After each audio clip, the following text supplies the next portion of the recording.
సకల ప్రాణకోటికి ఆధారం ప్రకృతిలోని పంచభూతాలు అంటే భూమి, నీరు, అగ్ని, వాయువు, ఆకాశం.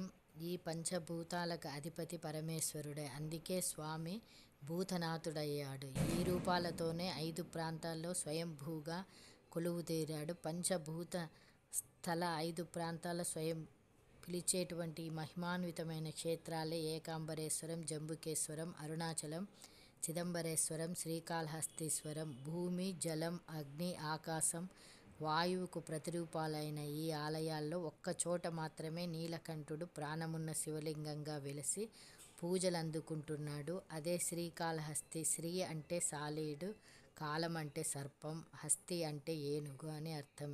తన పట్ల అపారమైన భక్తి కలిగినటువంటి ఈ 3 ప్రాణులకు స్వామి మోక్షాన్ని ప్రసాదించి వాటి పేర్ల మీదే శ్రీకాళహస్తీశ్వరుడుగా పూజలందుకుంటున్న క్షేత్రంగాను ఈ ఆలయం ప్రసిద్ధి చెందింది. ఆంధ్రప్రదేశ్లోని తిరుపతి జిల్లా శ్రీకాళహస్తి స్వర్ణముఖి నదీ తీరాన కొలువైనటువంటి ఈ స్వామి రూపం ఇతర శివలింగాలతో పోలిస్తే వర్తులాకారంలో కాకుండా కాస్త భిన్నంగా ఉంటుంది. జ్ఞాన ప్రసూనాంబ సహిత శ్రీకాళహస్తీశ్వరుడు ఇక్కడ స్వయంభూగా వాయురూపంలో ఏర్పడటం వెనుక పురాణాలు ఏం చెబుతున్నాయంటే, ఒకసారి వాయుదేవుడు కర్పూరంతో తయారు చేసిన లింగాన్ని స్వామి అనుగ్రహం కోసం తపస్సు చేశాడంట. దాన్ని మెచ్చి ఈశ్వరుడు కరుణించి వాయుదేవుడు గాలి రూపంలో విశ్వమంతా ప్రతి ప్రాణిలో నిండి ఉండేలా వాయుదేవుడు పూజించిన కర్పూరలింగం వాయులింగంగా ప్రసిద్ధి పొంది సామాన్యుల చేత పూజలు అందుకునేలా వరాలను ప్రసాదించాడంట. ఈ కర్పూరం లింగమే వాయులింగంగా స్వయంభూగా ఇక్కడ ఏర్పడిందంట.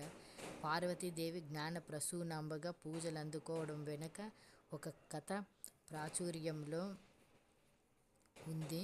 ఓసారి పరమేశ్వరుడు పార్వతీదేవి పైన ఆగ్రహంతో శపించాడంట. దాంతో అమ్మవారు స్వామిపై సామాన్యురాల్లా వచ్చి ఆ తర్వాత ఆ ప్రాంతానికి చేరుకొని స్వామి కోసం తపస్సు చేసింది. అప్పుడు శివుడు ప్రత్యక్షమై మరిన్ని సంగతులను ప్రసాదించాట. ఇలా అమ్మవారు స్వామి చెంత జ్ఞాన ప్రసూనాంబగా కొలువు తీరిందంట. శ్రీకాళహస్తీశ్వరుడు బ్రహ్మకు జ్ఞానం ప్రసాదించిన ప్రదేశం కూడా ఇదే.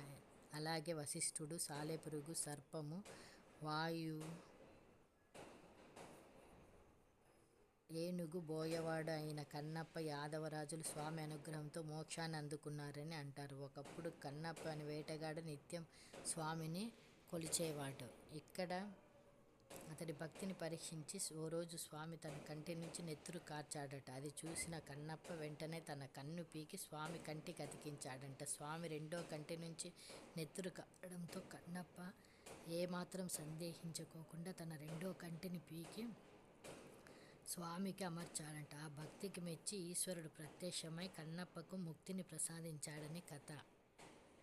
అందుకే శ్రీకాళహస్తీశ్వరునికి ముక్తి ప్రదాత అనే పేరు కూడా వచ్చింది. శ్రీకాళహస్తి దక్షిణ కైలాసం. దీని క్షేత్రపాలకుడు కాలభైరవుడు. ఈ ఆలయాన్ని 1516లో శ్రీకృష్ణదేవరాయలు నిర్మించాడు. ఆలయానికి 4 వైపులా 4 గోపురాలంటే దాదాపు 150 అడుగుల ఎత్తులో కనిపించే రాజగోపురం మరింత అద్భుతంగా కనిపిస్తుంది. శిల్పకళతో అలరారే ఈ క్షేత్రంలోని మంటపాలు